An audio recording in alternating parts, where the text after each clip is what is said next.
Shalom Bapak Ibu Saudara dikasihi Tuhan, senang sekali saya dapat menyapa Bapak Ibu dalam program Dahsyat Firman-Nya. Sebelum kita mendengarkan renungan firman Tuhan, mari kita berdoa. Tuhan, kami bersyukur atas kebaikan Tuhan. Sepanjang hari Engkau telah menjaga dan memberkati kami, dan pada kesempatan ini kami mau merenungkan sebagian dari firman-Mu. Biarlah lewat kebenaran firman-Mu membawa kami semakin percaya, semakin teguh iman kepada Yesus, satu-satunya sebagai Tuhan dan Juru Selamat dalam kehidupan kami. Biarlah lewat firman-Mu ya Tuhan, kami dapat memahami, dapat mengerti apa karya Allah lewat Yesus Kristus di dalam kehidupan kami sebagai umat ketebusan Tuhan. Kami siap untuk mendengarkan firman-Mu Bapa. Dalam nama Yesus kami berdoa. Amin.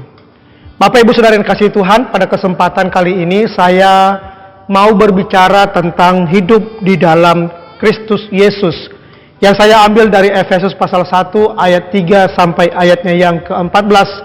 Bapak Ibu Saudara yang dikasihi Tuhan, kitab Efesus ini merupakan surat Paulus kepada jemaat Tuhan yang ada di kota Efesus. Dan pada waktu itu Paulus sedang bersyukur kepada Allah karena Paulus mendengar jemaat di Efesus hidup percaya beriman kepada Yesus, dan mereka saling mengasihi satu dengan yang lain sebagai saudara di dalam iman. Dapat kita lihat dalam Efesus pasal 1 ayatnya yang ke-15. Bapak Ibu Saudara yang dikasihi Tuhan, dari Efesus pasal 1 ayat 3 sampai ayat yang ke-14 ini, Paulus menyampaikan keuntungan-keuntungan yang didapat jika hidup di dalam Yesus, yaitu keuntungan-keuntungan berkat-berkat secara rohani yang ada di dalam surga, dalam ayatnya yang ketiga. Dan jadi keuntungan ataupun berkat yang didapatkan orang yang hidup di dalam Yesus, yaitu berkat-berkat secara rohani yang ada di dalam surga. Bukan berkat materi, bukan berkat secara duniawi, tetapi berkat secara rohani. Bapak Ibu Saudara yang dikasihi Tuhan, dalam Efesus pasal 1 ayat 3 sampai ayat yang ke-14 ini, saya menemukan ada 8 kali Paulus menulis tentang hidup di dalam Yesus. Artinya apa? Paulus sedang menekankan kepada jemaat di Efesus betapa pentingnya hidup di dalam Yesus. Alkitab berkata dalam Yohanes pasal 15 ayat yang ke-5, di luar Yesus kamu tidak dapat berbuat apa-apa. Di luar Yesus kita tidak akan mendapatkan berkat-berkat rohani yang tidak dapat ditawarkan ataupun tidak dapat dibayar dengan apapun yang ada di dunia ini. Bapak Ibu Saudara dikasihi Tuhan, pertanyaannya adalah berkat rohani apa yang kita dapat jika kita hidup di dalam Yesus? Dalam firman Tuhan ini saya menemukan ada 4 berkat yang kita dapatkan jika kita hidup di dalam Yesus. Yang pertama adalah berkat di dalam Yesus Allah telah memilih kita. Dalam Efesus pasal 1 ayat yang keempat firman Tuhan berkata, sebab di dalam Dia Allah telah memilih kita sebelum dunia dijadikan, supaya kita kudus dan tak bercacat di hadapannya. Bapak Ibu Saudara yang dikasihi Tuhan, Paulus jelas sekali berkata kepada jemaat di Efesus bahwa berkat rohani yang mereka dapatkan jika mereka hidup di dalam Yesus, bahwa di dalam Yesus Allah telah memilih mereka sebelum dunia dijadikan. Untuk apa? Agar mereka menjadi umat yang kudus dan tak bercacat di hadapan Tuhan. Kata kudus di sini artinya dikhususkan untuk Tuhan dan dipisahkan dari dunia. Sedangkan kata tak bercacat di sini artinya tidak bersalah. Artinya bahwa di dalam Yesus Allah telah memilih orang percaya menjadi umat yang kudus baginya, dikhususkan untuk Dia, dipisahkan dari dunia. Bahkan di dalam Yesus mereka yang percaya kepadanya akan dibenarkan tidak bersalah, dianggap tidak bersalah karena mereka hidup di dalam Yesus. Bapak Ibu Saudaraku, Yohanes pasal 15 ayat 16 bagian A berkata, bukan kamu yang memilih aku, kata Yesus, tetapi akulah yang memilih kamu. Alkitab jelas berkata bahwa bukan kita yang memilih Yesus, bukan kita yang memilih Tuhan, tetapi Tuhanlah yang telah memilih kita. Bahkan sebelum dunia ini dijadikan, kita sudah ada di dalam rencana yang begitu indah dan luar biasa. Itu sebabnya Bapak Ibu Saudaraku yang dikasihi Tuhan, di dalam Yesus Allah telah memilih kita.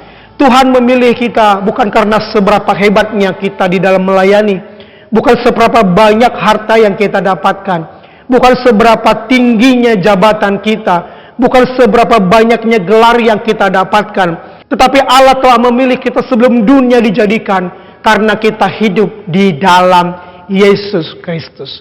Berkat yang kedua yang kita dapatkan jika kita hidup di dalam Yesus, yaitu Allah telah menentukan kita menjadi anak-anaknya.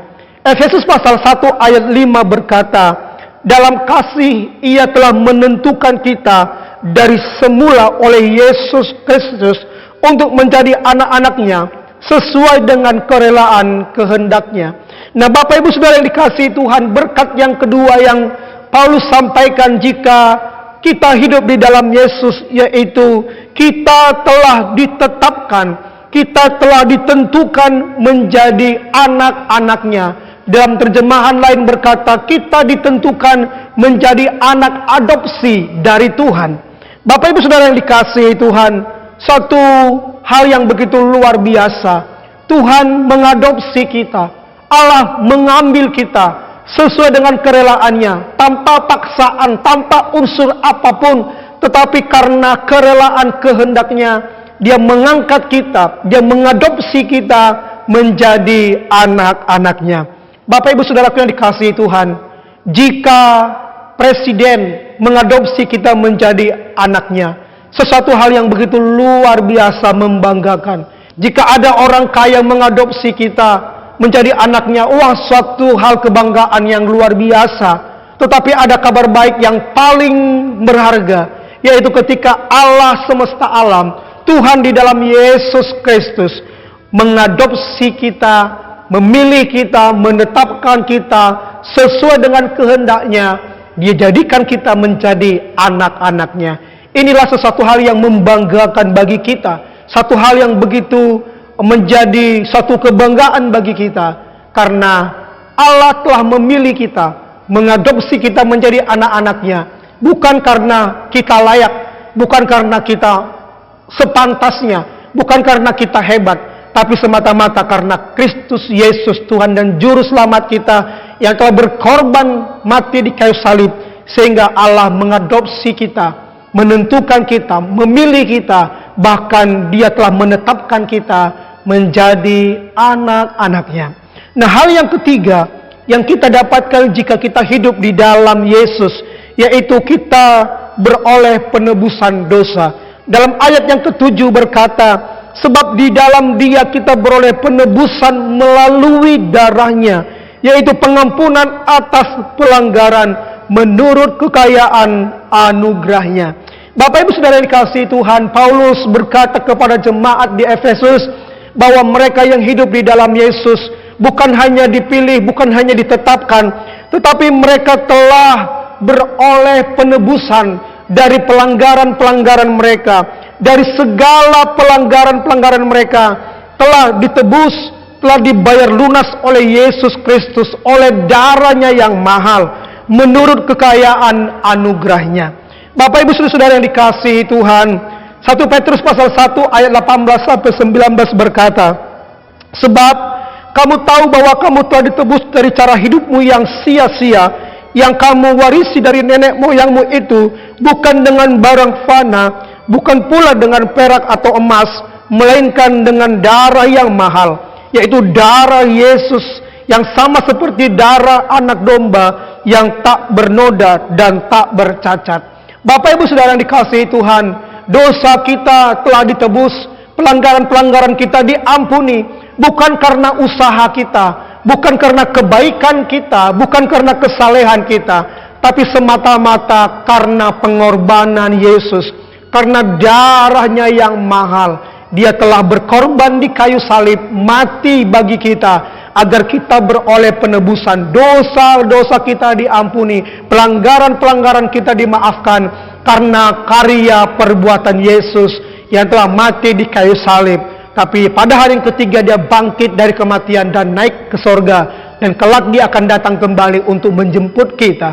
Bapak Ibu Saudara yang dikasihi Tuhan, ternyata berkat yang ketiga yang kita dapatkan jika kita hidup di dalam Yesus, yaitu Yesus melalui darahnya, pengorbanannya telah menebus kita dari segala dosa dan pelanggaran kita. Dan yang keempat, berkat rohani yang kita peroleh jika kita hidup di dalam Yesus, yaitu kita dimateraikan oleh Roh Kudus. Firman Tuhan berkata, di dalam Dia kamu juga, karena kamu telah mendengar firman kebenaran, yaitu Injil keselamatanmu, di dalam Dia kamu juga, ketika kamu percaya, kamu dimateraikan dengan Roh Kudus yang dijanjikannya itu. Bapak Ibu Saudaraku yang dikasihi Tuhan, selain kita dipilih, ditentukan ataupun ditetapkan, selain dosa kita, hidup kita ditebus dengan darahnya yang mahal. Dan yang keempat, ternyata oleh di dalam Yesus kita dimateraikan menjadi milik kepunyaan Allah oleh Roh Kudusnya. Dimateraikan artinya dicap sah menjadi milik kepunyaan Allah. Bukan karena perbuatan kita, bukan karena usaha kita, tapi semata-mata karena Yesus Kristus. Roh Kudus memateraikan kita menjadi milik kepunyaan Allah.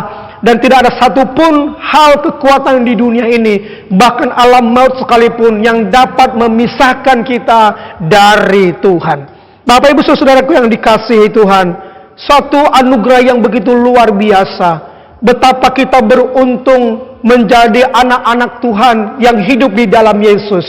Tuhan telah menjamin ada berkat-berkat di sorga yang kita dapatkan. Kita dipilih, kita ditentukan, kita ditebus, bahkan kita dimateraikan sah menjadi milik kepunyaannya. Pertanyaan selanjutnya adalah, apa respon kita sebagai orang yang hidup di dalam Yesus? Ada dua hal yang harus kita lakukan. Yang pertama, kita percaya kepada Yesus sebagai Tuhan dan Juru Selamat dalam kehidupan kita. Dapat kita lihat dalam Efesus pasal 1 ayat yang ke-13. Percaya bahwa Yesus adalah Tuhan dan Juru Selamat dalam kehidupan kita. Dan yang kedua adalah senantiasa memuji-muji Tuhan dalam ayat 3 dan ayatnya yang ke-14. Bapak Ibu Saudaraku yang dikasihi Tuhan, sebagai orang yang telah ditebus, sebagai milik kepunyaan Allah yang telah dimateraikan, sebagai anak Tuhan yang telah dipilih dan ditentukannya, marilah kita tetap percaya kepada Yesus sebagai Tuhan dan Juru Selamat dalam kehidupan kita. Sebab di luar Yesus kita tidak dapat berbuat apa-apa. Dan Yesuslah satu-satunya jalan keselamatan dalam kehidupan kita. Dan marilah kita senantiasa memuji-muji Tuhan atas segala karya, kebaikan, dan keagungan kasih-Nya yang telah menerima kita, memilih kita, menentukan kita, menebus kita, bahkan memateraikan kita menjadi milik kepunyaannya. Bagaimana dengan kita semua? Sudahkah kita hidup di dalam Yesus? Sudahkah kita percaya kepadanya sebagai Tuhan dan Juru Selamat? Sudahkah kita senantiasa memuji-muji, mengagungkan namanya? Kiranya firman Tuhan pada hari ini menguatkan iman kita. Tuhan Yesus memberkati.